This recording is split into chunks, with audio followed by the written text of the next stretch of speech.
28 फरवरी को जब ये जंग शुरू होती है तो मैंने उस वक्त एक आर्टिकल लिखा था कि ये जंग जो है ये वाली दरअसल ये एक थुसीडाइड ट्रैप है कि जिसमें एक डेवलपिंग कंट्री जो है उससे एक सुपर पावर जो है उसको खतरा लाक हो गया कि हमारा एग्जिस्टेंशियल थ्रेट है। अमेरिकन जो हैं वो बेबस नजर आ रहे हैं बहुत से हवालों से, उसके लिए शायद बचना मुश्किल लग रहा है। बल्कि उसकी जो सबसे इम्पोर्टेंट बात होती है वो ये होता है कि अक्रॉस द रीजन्स वो सारी दुनिया को अपनी लपेट में लेती है और सारी दुनिया के ऊपर उसका इम्पैक्ट आता है कि सेकेंड वर्ल्ड वॉर के बाद से एक डिफरेंट किस्म का पर्सपेक्टिव जो है वो दुनिया के अंदर इमर्ज होता रहा है। और पाकिस्तान की फर्स्ट के ऊपर ये हुआ, अमेरिका ने और इसराइल ने एक चीज अचीव की है मिडिल ईस्ट की पॉलिटिक्स में, उसने एक बहुत बड़ी दरार और खलीज पैदा कर दी है खलीजी ममालिक सऊदी अरब और ईरान के दरमियान। अब ये रुकेगा नहीं, ये मैं आपको बताऊं, ये प्रॉक्सी वॉर किसी न किसी शक्ल में चलती रहेगी क्योंकि थ्रेट ये पैदा कर दिया है कि आपका मुस्तकबिल का जो दुश्मन है वो ईरान है। ईरान को कंट्रोल किए बगैर आपकी डिफेंस है वो स्ट्रांग नहीं हो सकती। ये एक बहुत बड़ा थ्रेट है। उसमें आपने यूएई को भी देखा है, फिर यूएई इंडिया कॉन्टेक्स्ट है, फिर यूएई इसराइल कॉन्टेक्स्ट है, फिर यूएई कवैत के साथ जो मामलात हैं। तो ये एक बीज इसको बोया है और इसको हमने कैसे डील करना है सबने मिलकर, ये एक बड़ा सवालिया निशान रहेगा। इन्ना आतैनाकल कौसर फसल्लि लिरब्बिका वन्हर इन्ना शानिअका हुवल अब्तर। Dear students and Vardi Vice Chancellor, thank you very much for your time, and I know that our Vardi Vice Chancellor has a very short time with us because he has certain engagements, and I really thank you very much, sir, for being here. Briefly, I would like to explain the objective of the conference, that you know that it is a very current issue for the contemporary world, and the world is facing that crisis that never have been before. It is said that maybe there was a third world war, but it is now no more there owing to some diplomatic efforts from Pakistani diplomats, especially Field Marshal Asim Munir Saab and our Prime Minister Shehbaz Sharif Saab. As far as the objectives of the conference are concerned, we believe that Department of Political Science is the perfect platform to discuss this issue and to indulge our respectable students in a thinking process that how peace can be installed in such crises. 28 फरवरी को जब ये जंग शुरू होती है तो मैंने उस वक्त एक आर्टिकल लिखा था थुसीडाइड ट्रैप के हवाले से कि ये जंग जो है ये वाली दरअसल ये एक थुसीडाइड ट्रैप है कि जिसमें एक डेवलपिंग कंट्री जो है उससे एक सुपर पावर जो है उसको खतरा लाक हो गया कि हमारा एग्जिस्टेंशियल थ्रेट है। आल्दो के जंग हमें यह कहा जा रहा है कि ईरान अपने एग्जिस्टेंस के लिए लड़ रहा है, हालांकि ये बिल्कुल उलट है मेरे अपने पर्सपेक्टिव के मुताबिक, क्योंकि अगर आप इब्न खल्दून को पढ़ते हैं तो वो ये कहता है कि हर रियासत की 3 फेजेस हैं। पहले उसकी क्रिएशन है, फिर उसकी जो ग्रेजुअल जो है डेवलपमेंट है, फिर उसका कल्बिनेशन अरूज है और फिर उसका जवाल है। तो अब अमेरिकन जो है या जितनी भी आपके लिबरल डेमोक्रेसीज हैं वो एक जवाल की तरफ जा रही हैं, और चाइना जो एक राइज कर रहा है उसके सामने अमेरिकन जो हैं वो बेबस नजर आ रहे हैं बहुत से हवालों से। जैसे खान साहब ने बहुत अहम बात की कि मॉरली वो इतना ट्रैप कर चुका है कि आपके उसके लिए शायद बचना मुश्किल लग रहा है, तो उस थुसीडाइड ट्रैप में आ गए हैं। जहां तक आप देखें कि एक सिलेक्टिव मोरालिटी के साथ आप चलेंगे ना कि आप कहेंगे जी कि 20 इयर्स के मॉरिटोरियम करें, आप वो ईरान से जो डिमांड कर रहा है ट्रंप कि जी 20 इयर्स का मॉरिटोरियम करें जिसमें आप अपनी यूरेनियम एनरिचमेंट नहीं करेंगे। उसने आगे से कहा कि हम 5 साल का कर सकते हैं।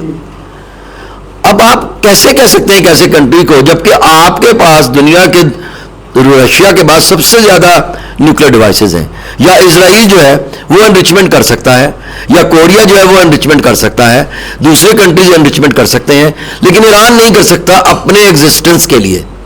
So that kind of selective morality can never sustain in international community at any level. तो ईरान ने जो एक फिक्रा बोला है उनके इमाम ने कि we will not bow before anyone except Allah, ये कोई आम सेंटेंस नहीं है। ये बात समझने की जरूरत है कि स्ट्रेट ऑफ हॉर्मस पे जो उन्होंने खोली है इन्होंने ब्लॉकेड कर दी है। इससे आपको समझना चाहिए कि अमेरिका को उसकी जरूरत नहीं है। अमेरिका तो चाहता है कि वो बंद रहे ताकि उसका ऑयल जो है वो जो उसने वेनेजुएला से कब्जे में किया है या ले रहा है वो उसका दुनिया में उसने बाकायदा ये ओपनली कहा है ये ट्रंप ने कि आप हमसे खरीदें ऑयल, آپ کو آئل کی کمی نہیں ہوگی. تو بات سمجھنے کی ضرورت ہے. ایک تو انٹرنیشنل لیول کا آپ نے دیکھنا ہے جو پس منظر ہے, دوسرا آپ نے ہمارے پاکستان کے لینس سے دیکھ رہے ہیں, جو پاکستان کے لینس سے یہ دیکھ رہے ہیں کہ ایک کنٹری جو آئی ایم ایف کے کہنے پہ بجلی کی قیمت بڑھاتا ہے, آئی ایم ایف کے کہنے پہ پیٹرول کی قیمت بڑھاتا ہے, امریکہ کے کہنے پہ وہ ایران سے نہ آئل خرید سکتا ہے نہ گیس خرید سکتا ہے, لیکن وہ بڑی دلچسپی کی بات ہے کہ ایران اور یو ایس میں صلح کروا رہا ہے. یہ بڑی سوچنے کی بات ہے. جو خان صاحب کہہ رہے تھے کہ ہم ڈپلومیٹیکلی دیکھیں کہاں پہ کھڑے ہیں, دیٹس ویری انٹرسٹنگ. لیکن چونکہ یہاں ہم پولیٹیکل سائنس کے طالب علم کو, انٹرنیشنل ریلیشنز کے طالب علم کو اسٹیٹمنٹس کے حوالے سے تو بہت کچھ کہہ سکتے ہیں, جو آپٹکس ہیں وہ تو دکھا سکتے ہیں, لیکن جو فیکٹس ہیں ان کو آپ اگنور نہیں کر سکتے. جب تک آپ کی لیجیٹیمیسی نہیں ہوگی, پولیٹیکل سائنس میں دو کنسیپٹس آپ کو پتہ ہے بڑے اہم ہیں, legitimacy and authority, and they go hand in hand. میرے اپنے پرسنل انالیسز میں ایکسپٹ عمران خان پاکستان میں کوئی پرائم منسٹر ایسا نہیں آیا جس نے یہ دونوں چیزیں حاصل کی ہوں, لیجیٹیمیسی بھی اور اتھارٹی بھی. انفارچونیٹلی اس نے کچھ بھی نہیں کیا. یہ دونوں چیزیں ہونے کے باوجود 3.5 سال میں, 3.25 سال میں اس نے سوائے اپنے آرا کو, because being self centred leader, اس نے یہ تو کیا کہ بھی میں وزیر اعظم بن گیا ہوں. یہ کہتے تھے نا میں نہیں بن سکتا, میں بن گیا ہوں. اب اس کے بعد جو ہے ہماری جو تمام لیڈرشپ پہلے بھی اور بعد میں بھی اور آج بھی انٹرنل لیجیٹیمیسی کا کوشچن ہے, and they always trying to seek that legitimacy from abroad, especially from America اور from Saudi Arabia. Again today what we are perceiving کہ آپ کا یہاں پہ جو تابش ہاشمی صاحب ایک بڑے اینکر, انہوں نے ایک فکرہ بول دیا کل میڈیا میں. اب وہ جیسا بھی تھا, سچ تھا یا جھوٹ تھا, وہ ایک علیحدہ بات ہے, لیکن کہنے سے مراد کہ وہ کہتے ہیں کہ جب ہمارے اپنے مسائل حل نہیں ہو رہے, یا آپ کوئی کہے کہ جی مجھ سے جتنے مرضی مسائل حل کرا لیں لیکن پاکستان کے مسائل کی بات نہ کریں, تو ظاہر ہے کہ ہم کو سوچنا پڑے گا کہ ہم کس طرف جا رہے ہیں. تو ڈپلومیسی جو ہے اس کے دو ہی پہلو ہیں جو پولیٹیکل سائنس کے, انٹرنیشنل ریلیشنز کے طالب علم جانتے ہیں کہ بڑے اہم ہیں. ایک ہوتی ہے پیسفل نیگوشیشنز, اور اس کو ہم پیسفل بارگیننگ بھی بولتے ہیں, جو کہ نیگوشیشنز کے ذریعے سے. پھر کوئرسو بارگیننگ ہوتی ہے کہ جس میں اکنامک سینکشنز لگتی ہیں, آپ کو تھریٹن کیا جاتا ہے مختلف حوالوں سے. اس وقت آپ یہ سوچیں کہ جس طرح سے اکنامک سینکشنز جتنی ظالمانہ ایران پر لگائی گئی ہیں, اور جو ابھی خان صاحب نے لبنان کے حوالے سے بتایا کہ کس طرح سے اٹیک کیے گئے ہیں, یا اس سے پہلے غزہ پر, کیا دنیا نابینا ہو چکی ہے؟ ایسا نہیں ہے, کیونکہ بے بس ہے, نہیں کچھ کر سکتے, اور پاور ہے. جو وائس چانسلر صاحب نے شروع میں کہا کہ کیا وجہ ہے کہ ہم کیوں نہیں کر سکتے, اگر اسرائیل اتنی ٹیکنالوجیکل سوفسٹیکیشن حاصل کر سکتا ہے, ویسٹ سٹیم میں آگے جا سکتا ہے science, technology, engineering and mathematics میں, تو پاکستان کیوں نہیں جا سکتا؟ جبکہ ہمارے ہاں جو ٹیلنٹ ہے وہ کوئی کم نہیں ہے. میں الحمدللہ دنیا میں مختلف ملکوں میں جانے کا موقع ملا ہے, میں یہ دعوے سے کہہ سکتا ہوں کہ پاکستان کا طالب علم, اور خاص طور پہ سب کانٹیننٹ کا طالب علم, جتنا ٹیلنٹڈ ہے, یہ شاید ہی دنیا کے کسی کونے میں نے اتنے ٹیلنٹڈ طالب علم یا ٹیلنٹڈ لوگ دیکھے ہوں کہ جن کے پاس اتنی کم سہولیات, اتنی کم چیزیں, لیکن اس کے باوجود دنیا میں ورلڈ کلاس پلیئرز آپ کے پاس ہیں. سنوکر پیورلی ویسٹرن لبرل جو ڈیموکریسیز ہیں ان کی گیم ہے.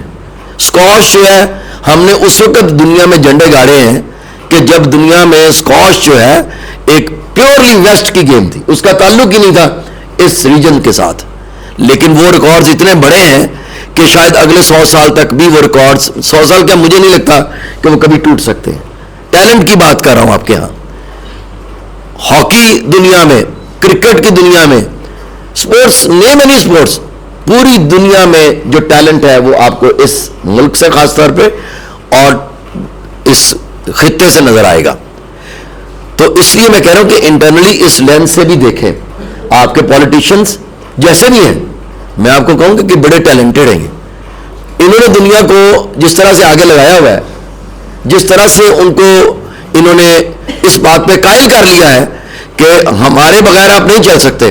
چاہے جیسے بھی کہہ رہے ہیں, آج پوری دنیا کا میڈیا آپ کو اپریشیٹ کر رہا ہے. تو میں نے اس وقت یہ کہا کہ اس کا واحد مجھے جو نظر آ رہا ہے out come for the time being وہ یہی ہوگا کہ یہ ایکسٹینڈ ہو جائے گا 21 اپریل کے بعد مزید, اور خیر سے وہ ہو گیا کل رات, کیونکہ اس سے زیادہ آؤٹ کم اس کی ہو ہی نہیں سکتی.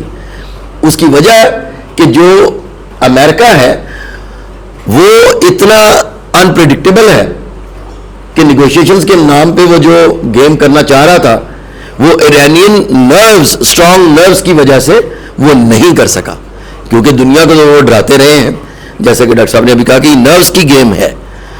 تو اب کون سے ملک جو ہیں وہ اپنے اکنامک کنڈیشنز کی وجہ سے سبمسو ہو جاتے ہیں, نہیں بولتے. خاص طور پہ آپ کا جو مسلم ورلڈ ہے نا, اس میں تو اس وقت پاکستان واحد ایک نیوکلیر پاور ہے اور اتنا ٹیلنٹڈ ہے, یہ بھی ذہن میں رکھے. آپ کا جو عرب ہے, آئی ایم سوری کہ اس سے زیادہ ڈفر امریکہ میں تو ہوتے ہوں گے لیکن باقی دنیا میں آپ کو نہیں ملیں گے عرب سے زیادہ.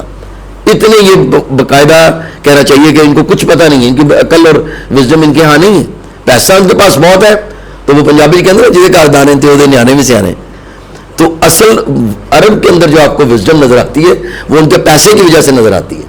تو آپ کا جو گوادر پورٹ بن رہا ہے, جو سی پیک چل رہا ہے, ان کو نظر آتا ہے کہ دبئی ختم ہو جائے گا اگر یہ سی پیک ڈیولپ ہو جاتا ہے. یہ امریکہ کو بھی نظر آتا ہے کہ اگر پاکستان اس خطے سے جو اس کی جیو اسٹریٹجک, جیو پولیٹیکل اور جیو اکنامک سچویشن ہے, وہ دنیا میں شاید ہی اتنا لکریٹو پلاٹ ہو جو پاکستان کا ہے. کہ جو آپ دیکھیں, اگر دنیا کے نقشے پہ جا کے دیکھیں تو آپ کو نظر آئے گا کہ ایک طرف پاکستان ہے, ایک طرف چائنا ہے, اور انڈیا جو ہے سینڈوچ بنا ہوا ہے. اور باقاعدہ جو ایک فاسٹ فوڈ ریسٹورنٹ کا جو برگر ہے اس کے کیچپ جیسے نیچے بہ رہا ہے, اس کا انڈیا کا جو بہاؤ ہے ٹورڈز سی ہے, یہ کہیں نہیں نکل سکتا انڈیا پاکستان اور چائنا سے اجازت لیے بغیر. تو اس لیے یہ جیوگرافیکلی جس جگہ پر موجود ہے اس نے اسٹرینگل کیا ہوا ہے. یہ جو ایسے نہیں امریکہ آپ کے پاس بار بار آ رہا, دنیا میں اور بھی ملک ہو سکتے ہیں. چائنا نے کہا کہ نہیں ہم پوری ایفرٹ کریں گے, ہم پوری مدد کریں گے کسی قسم کی بھی اس ڈپلومیٹک ایفرٹس میں, لیکن کیونکہ جیو اسٹریٹجک کنڈیشن جو ہے وہ پاکستان کی ایسی ہے کہ جس سے دوسرے ملکوں کو ان کی طرف دیکھنا پڑے گا. لیکن جیسے ہمارے دوستوں نے پہلے کہا کہ جب ایک یونیلیٹرل اور خود سے ہی بنائے جا رہے ہیں, وہ آ ہی نہیں رہے آپ کے پاس, اور وہ ایک قسم کی منتیں کرنے والی بات ہو گئی ہے کہ چلیں جی ہم 2 ہفتے کے لیے اور ایکسٹینڈ کر دیتے ہیں. تو یہ ایک ایسی سچویشن بن گئی ہے کہ جس میں پاکستان سب سے زیادہ سفر کر رہا ہے اس وقت پوری دنیا میں. میں کہوں گا جہاں ایڈوانٹیج اگر اس کو مل رہا ہے تو سب سے زیادہ اکنامکلی اسٹرینگل ہم ہو رہے ہیں, ہمارا گلا سب سے زیادہ گھونٹا جا رہا ہے. جو مہنگائی اس ملک میں بڑھ رہی ہے وہ کسی اور اس ریجن میں کنٹری کی نہیں بڑھ رہی. تو ہم جو پیس کی بات کر رہے ہیں وہ یقیناً ایک ایسی اہم بات ہے جو اس کو پوری دنیا, جیسے خان صاحب نے کہا کہ پوری یورپین یونین آپ کے ساتھ کھڑی ہو رہی ہے, پورا مڈل ایسٹ آپ کے ساتھ کھڑا ہو رہا ہے. اس کی وجہ یہی ہے کہ اس ریجن کے لیے یہ پیس بڑا ضروری ہے, اور انسانیت کو یہ دیکھنا ہوگا کہ جس طرح سے 167 سے زیادہ بچیاں اس اسکول میں شہید کر دی گئی ہیں, اس کا جواب بھی کسی کو دینا ہوگا. امریکہ اس سے اس طرح سے نہیں نکل سکتا کہ وہ کہے کہ میں روب دبدبے اور دھمکیاں دینے سے ہی یہاں سے نکل جاؤں گا. ایسا نظر نہیں آتا. ہمارے طالب علموں نے کافی سب لوگوں سے مختلف پرسپیکٹیو سنے ہیں. میں چاہوں گا کہ ان کے اب ذہنوں میں کچھ سوالات اٹھ رہے ہوں گے تو آپ ضرور شامل ہوں اس ڈسکشن میں, کیونکہ راؤنڈ ٹیبل کانفرنس کا مطلب یہی ہوتا ہے کہ آپ سب اس میں اپنا اپنا جو کنٹریبیوشن ہے وہ ضرور کریں. جی بولیں, آپ کچھ کہنا چاہیں؟ چرچ آفیشل ہے کئی اسٹیٹس میں, ایسا نہیں ہے. ریلیجن کی پولیٹیکل اور کانسٹیٹیوشنل پوزیشننگ ہے, تو ہمیں یہ دیکھنا ہے کہ یورو سینٹرک آئیڈیاز کو کیسے چیلنج کر سکتے ہیں. آپ چائنا کے کیس کو دیکھیں تو چائنا میں کنسنسس ہے اکنامک ڈیولپمنٹ کے اوپر, اور آج سے کچھ سال پہلے جب رجیم چینج ہوئی تو ہمارا خیال تھا, بہت سارے لوگ یہ سوچتے تھے کہ شاید جتنی پاپولیرٹی ایک لیڈر کی ہو گئی ہے اس کو نہیں کاؤنٹر کیا جا سکتا. لیکن اس وقت جو پاکستان ڈپلومیٹکلی کر رہا ہے اس میں بہت سارے پاکستانیوں کو یہ ہوپ ہے کہ اس سے شاید ہمیں کوئی اکنامک بینیفٹ ملے گا, اس لیے وہ پاکستانی گورنمنٹ کی پالیسی کو سپورٹ کر رہے ہیں. یہ کیا چیز انڈیکیٹ کرتا ہے کہ اکنامک الائنمنٹ اور اکنامک کنسنسس पॉलिटिकल अफिलिएशन को चेंज कर सकती है। आपको पीएमएलएन के वोटर रिलीजियस नजर आएंगे, पीटीआई के वोटर भी रिलीजियस नजर आएंगे, अपेरेंटली उनकी आउटलुक डिफरेंट है। तो एक ही तरह के रिलीजियस माइंडसेट के लोग दो पॉलिटिकल पार्टीज को क्यों सपोर्ट करते हैं? इसका मतलब यह है कि रिलीजन एक सेकेंडरी फैक्टर है, इकोनॉमिक डेवलपमेंट, इकोनॉमिक बेनिफिट जो है एक प्राइमरी फैक्टर है। तो यहां पे हर उस गवर्नमेंट को सपोर्ट किया जाएगा, उस एलीट को सपोर्ट किया जाएगा जो कहीं ना कहीं एक आइडिया क्रिएट करेगी आपके लिए इकोनॉमिक अपॉर्चुनिटी का।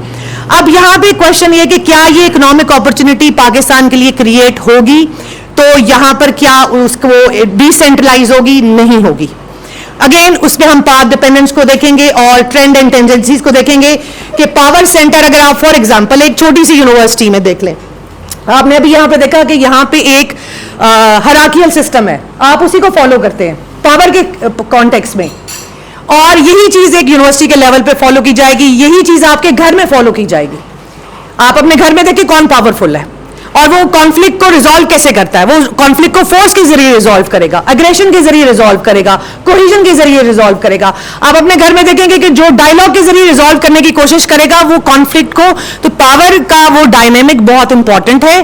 तो वो इकोनॉमिक पावर, मिलिट्री पावर और पब्लिक पॉलिसी की पावर जिन लोगों के पास है वो कॉमनर्स के पास नहीं है। तो मेरा नहीं ख्याल कि यहाँ पे पावर डिसेंट्रलाइजेशन होगी या इकोनॉमिक बेनिफिट्स नीचे की तरफ डिवॉल्व करेंगे। इस वक्त भी अब जो पाकिस्तान में सोच है, इकोनॉमिक थिंकिंग है, वो ये है कि पहले एलीट क्लास को डेवलप होने दिया जाए, उन्हें हाई लेवल पर मुज़ाकरात करने दिए जाएं, उनको वो पावर अनकंडीशनल सपोर्ट प्रोवाइड की जाए। जब वो एक दफा एम्पावर्ड हो जाएंगे, बड़े बड़े एग्रीमेंट और कॉन्ट्रैक्ट होंगे, तो फिर उसके बाद वो जो पावर होगी वो डिसेंट्रलाइज होगी। तो ये अयूब खान के जमाने में भी ट्रिकल डाउन इफेक्ट का अजम्पशन थी, जो कि नहीं हुआ।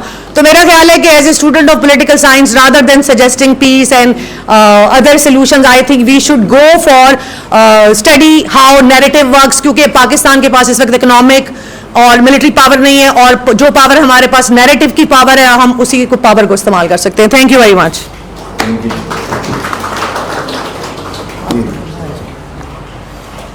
जी थैंक यू सो मच। जी बहुत सी बातें जो हैं सुबह से हो चुकी हैं, जिसमें हमने कंबाइनली स्टार्ट लिया है think peace for humanity, America का रोल, ईरान का रोल और फिर पाकिस्तान का रोल। तो मैं सिर्फ फर्स्ट पॉइंट से स्टार्ट इधर लेना चाह रही हूँ कि उसके अंदर सारी चीज़ें मर्ज कर जाएंगी। जब हम कहते हैं कि थिंक पीस फॉर ह्यूमैनिटी, तो हमें सबसे पहले चेक करना है कि ह्यूमैनिटी का रोल जियो पॉलिटिक्स में क्या है, ह्यूमैनिटी कहाँ स्टैंड कर रही है जियो पॉलिटिक्स में, और उसमें फिर हम मुख्तलिफ नैरेटिव्स, वर्ल्ड वॉर्स देखते जाएं। और अब जो वॉर्स चल रही हैं, इसराइल का पैलेस्टाइन पे अटैक, अमेरिका का ईरान में अटैक, तो इधर ह्यूमैनिटी हमें कहाँ नज़र आ रही है। तो मेरे इस ख्याल से आप लोग इतना इसको एक्सेप्ट करें या अगर रिजेक्ट करते हैं, तो उसमें मुझे आप लोगों का, स्टूडेंट्स का, सबका ओपिनियन चाहिए होगा कि जियो पॉलिटिक्स में ह्यूमैनिटी का रोल अब नहीं रहा। अब इसी कॉन्टेक्स्ट में ह्यूमैनिटी के रोल को जब हम आगे बढ़ाते हैं तो बेसिक राइट्स आते हैं ह्यूमन बीइंग के। तो बेसिक राइट्स में हम फिर देख रहे हैं कि ईरान का जो बेसिक राइट है यूरेनियम एनरिचमेंट का, उससे डिनाई किया जा रहा है कि ईरान नहीं कर सकता, बाकी ये मुल्क कर सकता है, वो कर सकता है, जिसे एक सुपर पावर समझ रही है कि वो रोक दे, उसे वो रोके। तो इधर भी निगेट होते हैं बेसिक राइट्स, ह्यूमन राइट्स। वो अलहदा बात है कि कितना प्रेशराइज वो कर लेगा ईरान को, और उसके लिए ईरान अभी बिल्कुल तैयार नहीं है। फिर इसमें तीसरी चीज़ आगे बढ़ती है कि प्रेसिडेंट ट्रंप का जो खुद का एक, जिसे मैं कहूँगी मर्क्यूरियल टेम्परामेंट, कि एक ह्यूमन बीइंग का इस तरह का टेम्परामेंट होना और उसका प्रेसिडेंट की पोजीशन पे पहुंचना और उसकी स्टेटमेंट्स देना, तो ये भी हमें सोचने पे मजबूर कर रहा है कि ये पीस प्रिवेल करेगा, ह्यूमैनिटी के लिए कोई काम होगा। तो वो मुझे प्रैक्टिकल टर्म में उस तरह नज़र नहीं आ रहा। बाकी हम जितने भी डायलॉग्स की बात करें, ये अच्छा है, वो अच्छा है, पाकिस्तान का रोल बेहतर हो रहा है कि नहीं। फिर इसके साथ अगली चीज़ जो पेट्रो डॉलर की बार बार बात हुई है, उसमें डिक्लाइन नज़र आ रहा है अमेरिका को। एक सुपर पावर जब वो डिक्लाइन कर रही है, तो चाइना के एक्शन को ऑब्जेक्ट करने के लिए एक रेजिस्टेंस शो कर रही है. उसे नज़र आ रहा है कि अब अमेरिका जो है, ठीक है, मिलिटरीली हमें स्ट्रांग नज़र आ रहा है, ठीक है, इकोनॉमी उसका डाउनफॉल की तरफ है, लेकिन आप रिसर्च एंड इनोवेशन में भी देखें कि वो चाइना को compete नहीं कर पा रहा, और ये उसके लिए एक बहुत बड़ी थ्रेट है जिसके लिए वो ये वेंचर्स कर रहा है. उसमें चाहे वो पीछे इजराइल उसको पुश कर रहा है या वो खुद कर रहा है, ये उसके साथ साथ छोटी चीज़ें हैं. बड़ी लेवल पे उसको थ्रेट चाइना से ही है और वो उसको ही कंटेन करना चाह रहा है. हमें वो इनोवेशन, टेक्नोलॉजी की एडवांसमेंट हमें अमेरिकन साइड से नहीं नज़र आ रही. और जब कोई किसी पावर का डाउनफॉल होता है तो वो फिर सारे रूल्स, रेगुलेशन, डेमोक्रेसी क्या है, ह्यूमैनिटी क्या है, पीस क्या है, वो उन सारों को फिर फॉलो नहीं करता. ठीक है, ये तो एक जनरल वर्ल्ड के हिसाब से ये सारी चीज़ें हो गई. फिर पाकिस्तान के हवाले से भी बहुत बातें हुई, तो हमने भी इसमें देखना है कि पाकिस्तान अपने लिए क्या इसमें से निकालेगा. हमने पहले भी मीडिएशन का रोल प्ले किया, हिस्ट्री में हमने देखा हम कुछ भी नहीं अपने लिए उसमें से कैश करवा सके. तो हमें इस तरह की खाली एप्रिसिएशन नहीं चाहिए. हमारे थिंक टैंक्स को, अगर फील्ड मार्शल बड़ा पीस के लिए काम कर रहे हैं, हमें बज़ाहिर नज़र आ रहा है, तो इन इकोनॉमिक टर्म जी तो ठीक है, इकोनॉमिक टर्म में उनको फूड फॉर थॉट दे रही हूँ कि वो पाकिस्तान के लिए उसमें से क्या कैश करवाते हैं. जैसे राणा साहब ने भी कहा कि हम IMF के इशारे पे ही चलते हैं, हर प्राइस उस बढ़ाने, कम कर लें, पेंशन को ख़त्म कर दें, ये कर दें, अपने राइट्स की भी हमें याद आ जाते हैं कि क्या कर्टेलिंग हो रही है उधर. तो हम पाकिस्तान उसमें से क्या कैश करवा सकेगा, हमें इस पे भी थोड़ा सोचना पड़ेगा. फिर मैडम रेहाना ने डिस्कस किया कि पाकिस्तान का कह रहे हैं कि साउथ एशिया से निकाल के मिडल ईस्ट, वो नॉर्थ अफ्रीका कि उसमें उसकी एंट्री हो जाएगी. फिर डिबेट हो रही है कि पाकिस्तान कतर के साथ भी एक डिफेंस पैक्ट साइन करने जा रहा है, जिस पे एक होमवर्क हो गया है और मज़ीद इस पे भी होगी. लाइक हमने सऊदी अरेबिया से कर लिया, क्या कतर से हो रहा है. तो हम सिर्फ क्या उस थ्रेट को काउंटर कर रहे हैं जो इजराइल की तरफ से है कि हम सऊदी अरेबिया को सिक्योर कर रहे हैं. मिडल ईस्ट में हम जो है वो एक जिसे कहते हैं सिक्योरिटी प्रोवाइडर बनने जा रहे हैं कि उधर से अमेरिका की कुछ बेसिस तो खाली हुई हैं, तो इन फ्यूचर क्या और होंगे और पाकिस्तान उस स्पेस को फिल करेगा. तो ये चीज़ें जो है ये इन पे हमें मज़ीद डिस्कशन करनी चाहिए और होपफुली हम आज के फोरम में बहुत सी चीज़ें इसमें से कंक्लूड करके फिर और इस पे डिस्कशन करेंगे. तो अभी तक के लिए मेरी तरफ से ये रिपोर्ट. तो यहाँ पर मैं एक बात ऐड कर दूँ कि सिक्योरिटी प्रोवाइडर आप जितना बनते जाएंगे ना, जो पाकिस्तान का स्कोप नज़र आ रहा है सिक्योरिटी प्रोवाइडर, उन्होंने बिल्कुल सही कहा, उतनी ही कम एम्पावरमेंट होगी पाकिस्तान में. क्योंकि एक वडेरा कभी नहीं चाहेगा कि उसकी सड़क बने, उसकी डिस्पेंसरी बने, उसका हॉस्पिटल बने, उसका स्कूल बने. लोकल जब भी एम्पावरमेंट होगी लोग सवाल करने के काबिल हो जाएंगे. जब भी नॉलेज क्रिएट होगा लोग सवाल करेंगे. इसलिए अब ये सिक्योरिटी प्रोवाइडिंग को अगर आप अज्यूम करते हैं कि वो इकोनॉमिक डेवलपमेंट के साथ अटैच होगी और उसका कोई इफेक्ट आपको लोकल डोमेस्टिक इकोनॉमी में नज़र आएगा, तो अनफॉर्चुनेटली अल्लाह करे कि मैं गलत हूँ, नहीं होगा.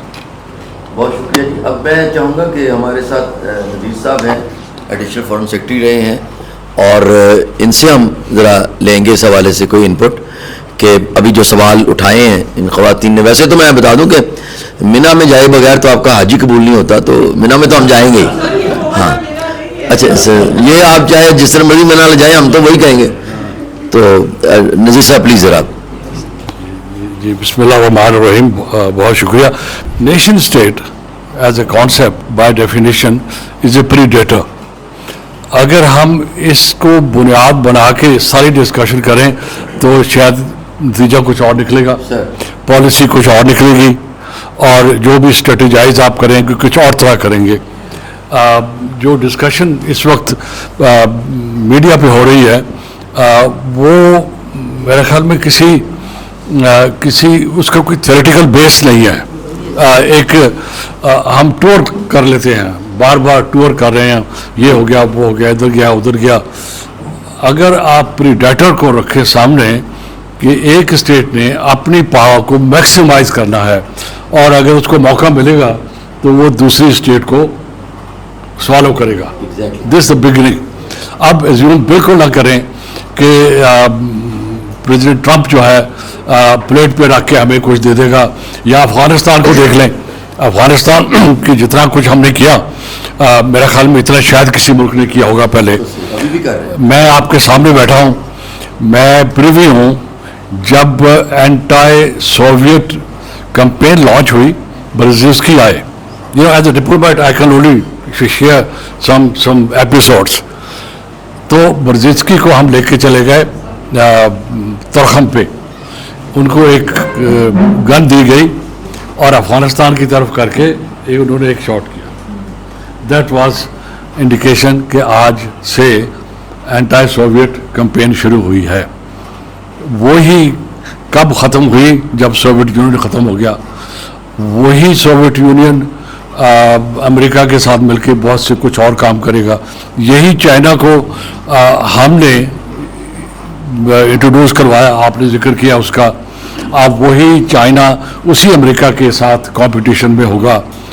इसी तरह अफ़गानिस्तान को हमने जो कुछ किया, वही अफ़गानिस्तान आज टेररिस्ट को हार्बर कर रहा है। कोई 24 कह रहा है, कोई 12-14 कह रहा है कि ऑर्गेनाइजेशन है वहाँ पर जो एंटी पाकिस्तान एक्टिविटीज़ में शामिल हैं। तो अगर प्रेमिसेस को आप ये रखें कि ये सॉवरेन स्टेट है, ये प्रीडेटर है, इसने अपना बेनिफिट और अपना प्रॉफिट मैक्सिमाइज करना है, तो मेरे ख्याल में आपकी जितनी भी एनालिसिस होगी, कैलकुलेशंस होगी, इक्वेशंस बनेंगी, वो और तरीके से बनेंगी, बजाय इसके हम ये अज्यूम करें क्योंकि हम मुसलमान हैं तो लिहाजा हम दोस्त हैं, हम पड़ोसी हैं तो हम दोस्त हैं।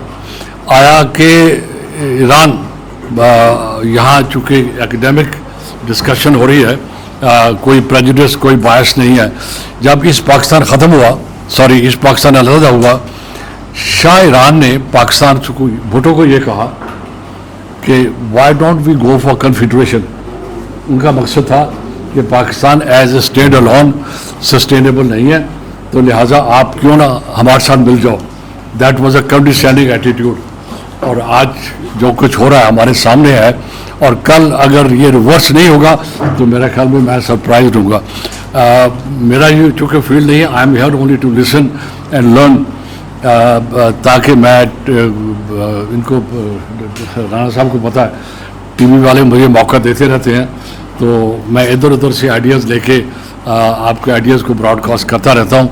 लेकिन आज तक मैंने जो भी देखा है, चाहे हमारे वो डिप्लोमेट्स हैं, हमारे एकेडमिशियंस हैं, कोई थ्योरेटिकल बेस नहीं है। आप थ्योरेटिकल बेस डेवलप करें। पाकिस्तान फॉरेन ऑफिस जो है वो एक प्रैक्टिशनर है, वो मैंने 36 ईयर्स लगाए हैं वहाँ, वो एक प्रैक्टिशनर्स है।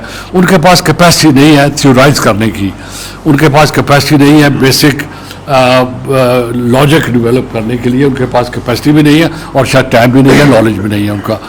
मिलिट्री के अंदर again I been associated with GHQ, मैं मोर और लेस मेरे कोई 18 साल डिसआर्मामेंट के ऊपर गुजरे हैं। I been in the OPCW for 6 years।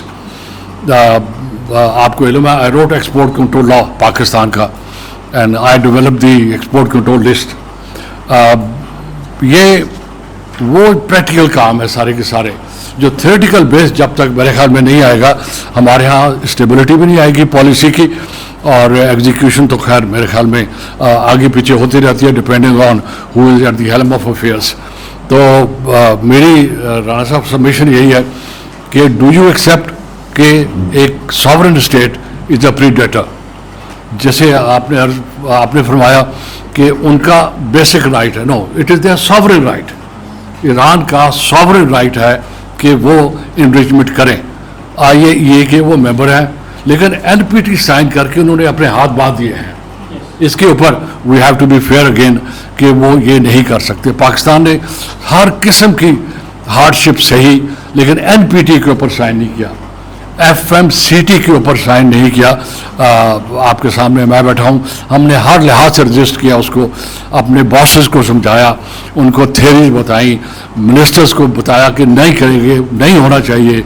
उनको नहीं समझती, but good thing was they accepted कि आप जो कह रहे हैं ठीक ही कह रहे होंगे, लिहाजा हम ये नहीं करते हैं। तो just 2 words, a state is the predator from day one and it will continue to be that way So we better construct our alliances, our friendships, our coalitions, जो भी कुछ हमने करनी है इसको ध्यान में रख के कि friends are not forever इसके अंदर, and foes again are not forever. Hindustan को साइड पे रख दें मेरे ख्याल में. वो आपने कहा कि वो सिविलाइजेशनल स्टेट है. हाउ कम हिंदुस्तान, वो जयशंकर कहता मैं सिविलाइजेशनल स्टेट हूँ. 700 साल तो मुसलमान ने कब्जा कर रखा उनके ऊपर, 200 साल तो बरतानिया ने कब्जा कर रखा. ज़ुबान तो वो फारसी बोलते रहे, और अब उर्दू में सबसे ज़्यादा उनकी फिल्में तो उर्दू में बनती हैं, सबसे ज़्यादा गाने तो उर्दू में बनते हैं. I think this is the subject which we should promote, discuss and challenge India on कि you are not a civilizational state. मैं लंबी बात नहीं करना चाह रहा, मैं जानबूझ के आइडिया तो नहीं कहूँगा, पॉइंट पिक कर रहा हूँ. आजकल एक डिस्कशन चल रही है, एक रशियन फिलासफर है डूगन, DUGIN, अलेक्जेंडर डूगन. उन्होंने एक नया सोचा छोड़ा है, उसके साथ कुछ यूरोपियन भी सोशल साइंस के हैं प्रोफेसर्स. वो कहते हैं from here onwards there would be a conditional sovereignty, not that every state would be a sovereign state, conditional sovereignty. अब इसको आप एक्सप्लेन कर लें.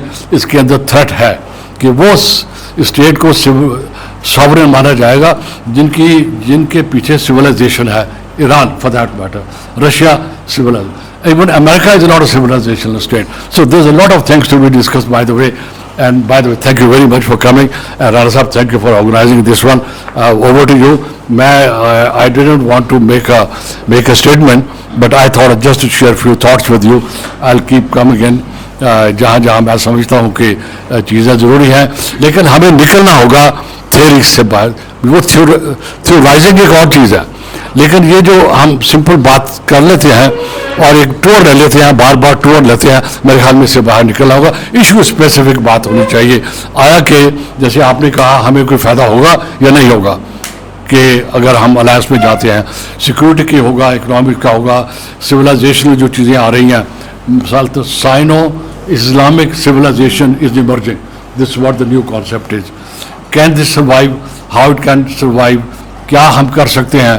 आपका भाई जो है वो पाकिस्तान चाइना चैम्बर का प्रेसिडेंट भी है. अगर आप कुछ सवाल पूछेंगे चाइना के बारे में, I will be more than happy to answer. और उनको लिंक भी हम करेंगे कि how this can be constructed. By the way, over to you. Thank you sir.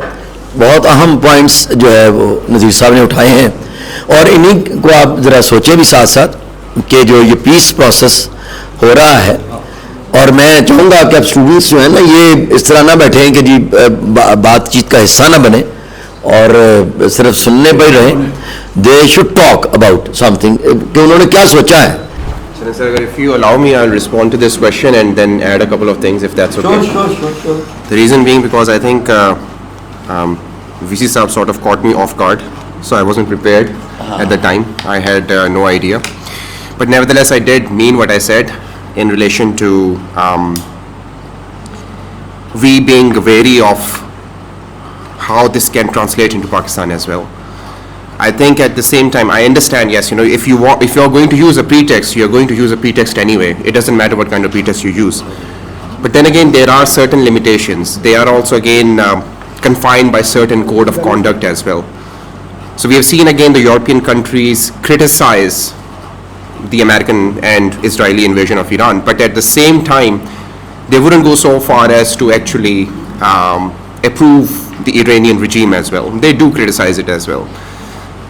However, at the same time, I think in the context of Pakistan, we have to be prepared that what were the pretexts that were utilized. Even if they were pretexts, I've never said that they are not excuses. I'm acknowledging the fact that they are excuses, but I want to make sure that we don't provide those pretexts. Especially if we are claiming to be a democracy, then we need to stop pretending to be a democracy and actually be a democracy, and at least work towards it.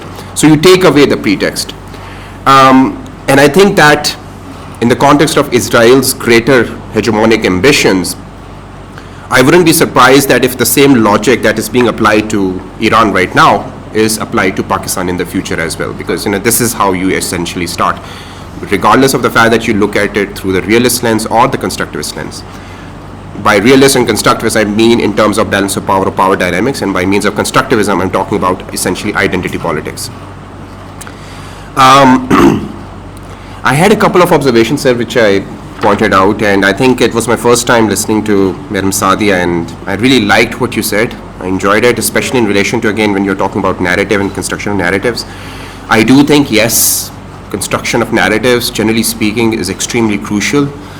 But at the same time, you did mention that it doesn't really matter whether, at times, whether a narrative is actually created or whether it is constructed, manufactured.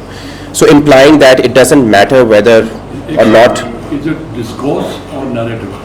I'm just talking about narrative right now, sir. So the thing is, again, if you're talking about a narrative, the problem with narratives essentially is that if narrative is manufactured, or if narrative does not translate into realities, if it is built in a vacuum, in other words, it cannot sustain itself in the long run. Ultimately, it is going to fall. The same is the case with Iran. You built a narrative. Yes, the narrative, insofar as democracy or Western liberal democracy is concerned, the narrative is strong. Whether or not one believes in it or not, it's a different affair. But the narrative is strong. Yes, it's a theocracy. People can see that. But whether or not, again, the other part of the narrative, whether Iran, that particular regime, actually poses a threat to Israel, or for that matter, United States, that's highly questionable. And not just questionable, the fact that the narrative is bogus. And that's the reason why the Western world is also reacting as well. So in the context of Pakistan, again, whatever, regardless of, again, what Imran Khan said, whether or not it was constructed or whether it was manufactured or whether he actually meant it, it had to, if it did not correspond to any ground realities, it wouldn't be able to sustain itself. The problem is, again, the kind of narratives that we are also generating right now, the kind of narratives that Pakistan is generating as well. Rana Sahab mentioned one thing in relation to legitimacy, and legitimacy being very important, legitimacy and authority. And he did mention again in so many words that in the context of Pakistan, if you're struggling with legitimacy at home, you try to seek legitimacy from abroad. So by basically again, yes, no one is denying the importance of playing the role of a mediator and the significance that it holds for global peace or regional peace. But at the same time, we also look at the fact that whether or not, again, it is also in some ways an attempt to seek legitimacy from external actors, because we are struggling with legitimacy at home. So you're trying to balance that off by actually seeking legitimacy from superpowers or neighboring countries, so that again, because you want to balance it off with legitimacy at home. But again, in the process, we construct a narrative that is not able to sustain itself in the long run. Because it is also a narrative that could essentially, potentially, because it is not backed by actually concrete facts, or because it is built in a vacuum of sorts, so therefore it won't be able to sustain itself in the long run. And another thing, again, in terms of, again, when Rana Sahab again talked about this being recorded, that in itself sort of again demonstrates the kind of freedom and liberty we have in relation to this topic, right? Again, if I have this in my hand, and I would actually suggest that if we want a more candid discussion, we might actually just put this on the side. Because then again, people tend to be wary, because there are things that you can say and cannot say. Even the very idea that I'm talking about, the notion of legitimacy in the context of Pakistan, right? And if you're trying to balance it off, again, yes, we can see it. It's backed by evidence, it's backed by facts. We can see this right now. But even talking about it is essentially problematic. Even again, if you talk about who actually has the right, because if it is mediation is the job of diplomats, it's not, for that matter, even my job as an academic necessarily, even though again, international relations is my subject. But I do not actually specialize in the art of negotiations and diplomacy per se. I can teach it, yes, as an academic discipline, but I don't have experience per se. So who exactly is actually conducting the negotiations? That's another aspect of it, right? Are they actually qualified to do that? Whether or not we can talk about it is again something that becomes questionable. So the very idea that we actually recording this, and that in itself becomes a handicap of sorts for us to talk freely or speak freely, that is again something to think about. It's something to again ponder over.